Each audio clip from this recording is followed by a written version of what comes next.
Magandang araw mga bata. Ako nga pala si Teacher IB. So ating tatalakayin ngayon ang mga pangunahing anyong lupa at anyong tubig. Ano-ano kaya ang mga pangunahing anyong lupa at anyong tubig sa ating bansa, which is ang Pilipinas?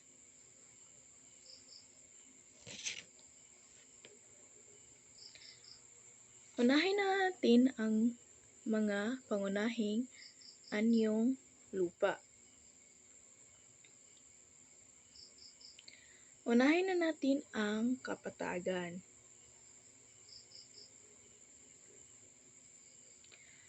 So, ang kapatagan ay malawak na lupain na patag at mahaba.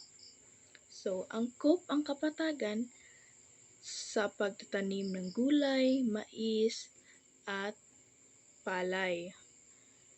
So, ang halimbawa nito ay ang sentral ng Luzon.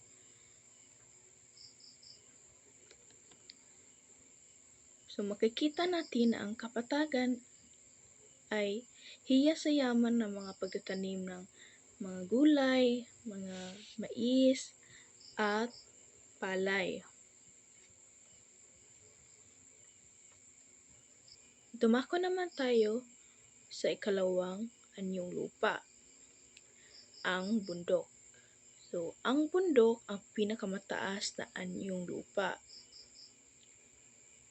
So, ang halimbawa nito ay ang Mount Apo at ang Sierra Madre.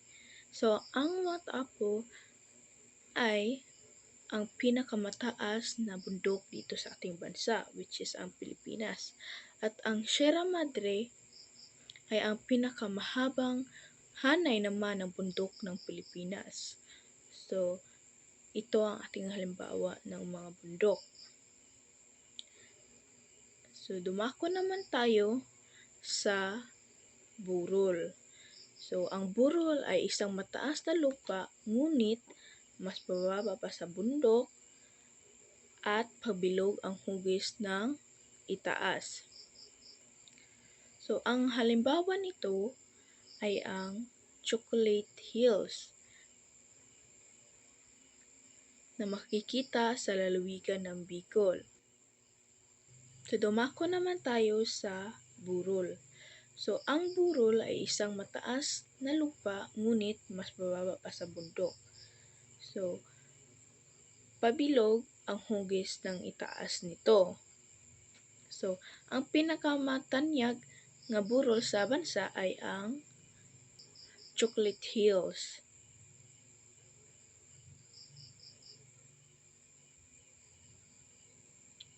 So, ang Chocolate Hills ay makikita sa lalawigan ng Bohol.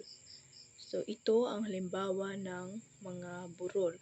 So, isa siyang bundok na maliit. So, dumako naman tayo sa talampas. So, ang talampas ay mataas na bahaging lupa, ngunit patag ang ibabaw. So, kagaya ng nasa larawan, makita natin siya sa bundok, pero patag ang nasa ibabaw. So, ang pinakahalimbawa nito ay ang lungsod ng Baguio. So, ang lungsod ng Baguio ang pinakamatanyag na talampas sa bansa. So, meron ding mga halimbawa na mga talampas sa Lanao at Bukidnon sa Mindanao. So, ang iba pang mga anyong lupa ay ang bulkan. Ang bulkan ay katulad ng bundok.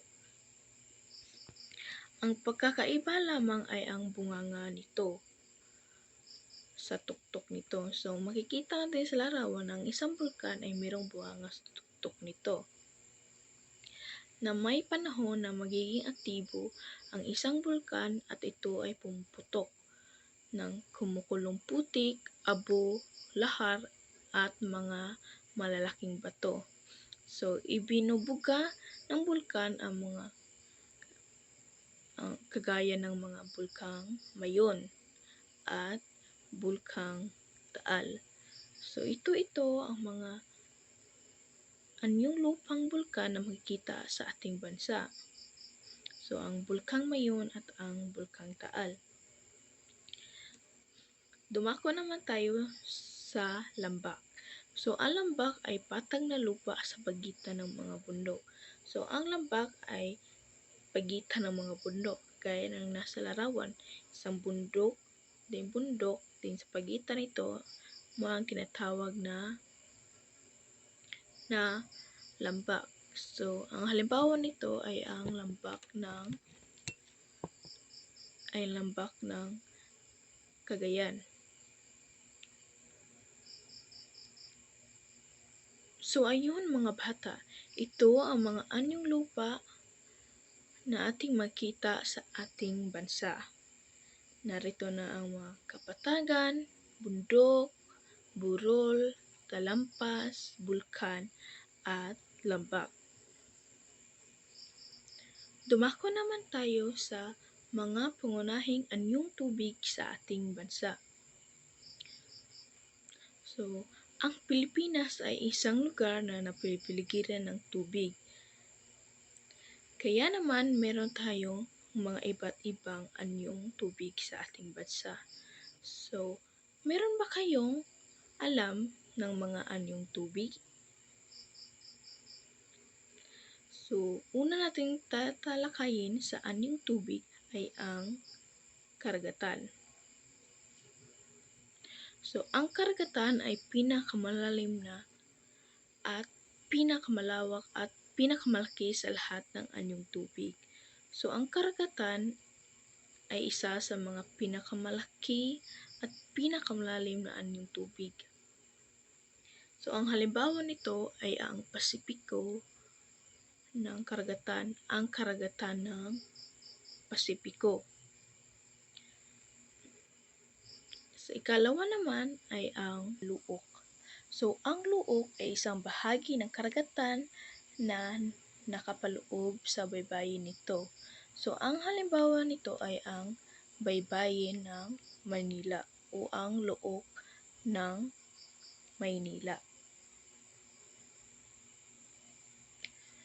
So, ang Luok ng Maynila ay itinuturing na pinakamahusay na daungan sa dulong silangan. So, dito dumadaong ang mga barkong pamamasahero at pangkargamento o mga produkto na galing pa sa iba't ibang bansa. So, naintindihan ba mga bata? So, ang karagatan ay ang pinakamalaking anyong tubig sa bansa at ang luok naman ay ang bahagi nito. So, ang luok ay dito natin makikita ang mga dumadaong na barko o meron tayong tinatawag na pantalan na doon dumadaong ang barko. So, dito naman tayo sa ilog.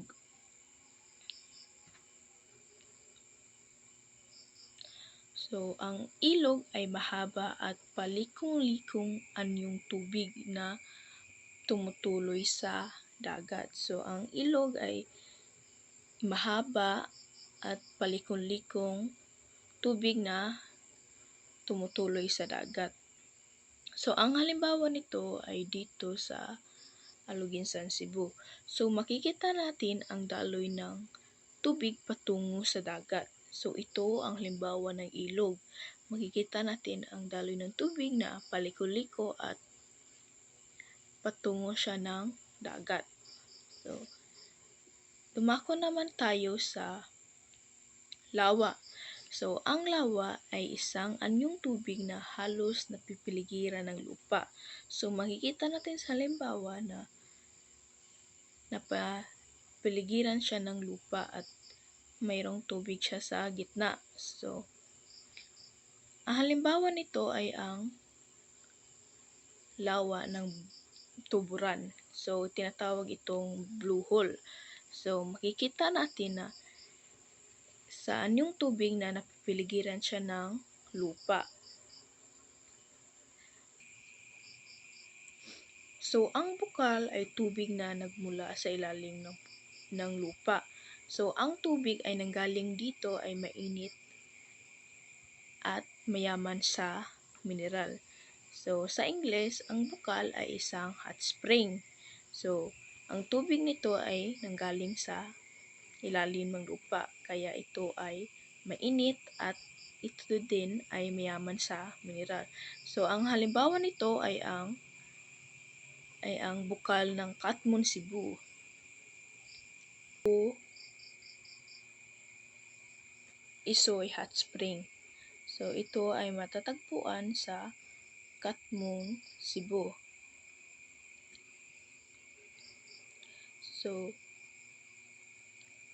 dumako naman tayo sa talon. So, ang talon ay ang tubig na umaagos sa itaas na lugar o bundok. So, makikita natin na ang isang tubig ay umaagos galing sa itaas o galing sa itaas na lugar kagaya ng bundok. So, ang halimbawa nito ay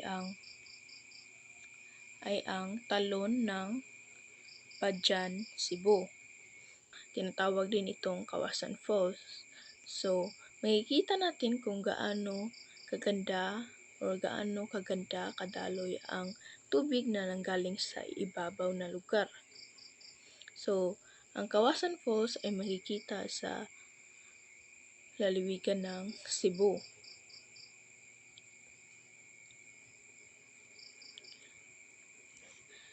Ngayon naman mga bata, oras na para subukin kung meron nga ba kayong natutunan sa ating aralin. So ngayong araw, ganito ang gagawin nyo. Ilalarawan ninyo ang mga anyong lupa at anyong tubig. So halimbawa, sa anyong lupa, ang bundok. So ang bundok ay ang pinakamataas na anyong lupa. So sa anyong tubig naman ay ang karagatan. So, ang karagatan ay ang pinakamalaking anyong tubig sa ating bansa. So, tandaan. So, dahil sa kapuluan ng ating bansa, ito ay binubuo ng maraming pulo. Makikita ang mga pangunahing anyong lupa at anyong tubig.